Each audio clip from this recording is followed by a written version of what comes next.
August महिन्याचा दुसरा आठवडा संपलेला आहे, परंतु अजूनही विदर्भातल्या अनेक भागांमध्ये समाधानकारक पाऊस झाला नाही. पिकांना पुरेसं पाणी मिळत नाहीत.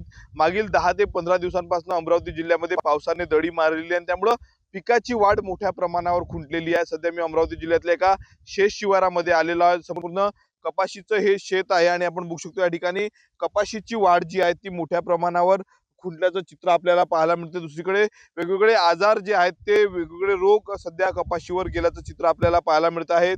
आपण बघू शकतो या ठिकाणी मावा तुडतुड असेल किंवा मग कोकळ्यासारखा रोग जो आहे तो कमी पाण्यामुळं कपाशीवर गेलेलं असे पानं जे आहेत ते सुकायला आता सुरुवात झालेली आहेत. आपण बघू शकतो विदर्भात सर्वाधिक मोठ्या प्रमाणावर कपाशी आणि सोयाबीनचं उत्पादन घेतलं जातं म्हणून जर आपण पाहिलं तर आणि अमरावती जिल्ह्याची देखील ओळख होती, परंतु याच ठिकाणचे कापूस उत्पादक शेतकरी संकटात येणार की काय असं प्रश्नचिन्ह निर्माण झालेलं आपण बघू शकतो. पुन्हा एकदा कोरडी माती संपूर्ण झालेली आहे.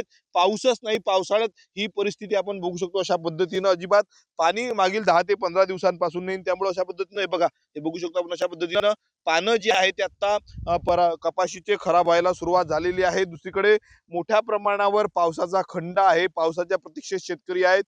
खर्च जो आहे तो लागून गेलेला आहे, परंतु पावसानेच दडी मारल्याने शेतकरी संकटात सापडलेला आहे. अनेक भागात जर आपण पाहिलं तर ज्या शेतकऱ्यांकडे सिंचन व्यवस्था आहे ते शेतकरी सिंचनच्या माध्यमातून पाणी आपल्या पिकांना जगवण्यासाठी देतात, परंतु ज्या शेतकऱ्यांकडे विहीर नाही, मोटर पंप नाही, सिंचन नाही, मग त्या शेतकऱ्यांनी काय करावं असा प्रश्न जो आहे तो या संपूर्ण परिस्थितीच्या निमित्तानं निर्माण झाला. आणि त्यामुळं अमरावती जिल्ह्यातील शेतकऱ्यांची आज जी आहे ती सध्या आता आभाळाकडे शेतकरी डोळे लावून थांबलेला आहेत. स्वप्नील उमाप, TV9 मराठी, अमरावती.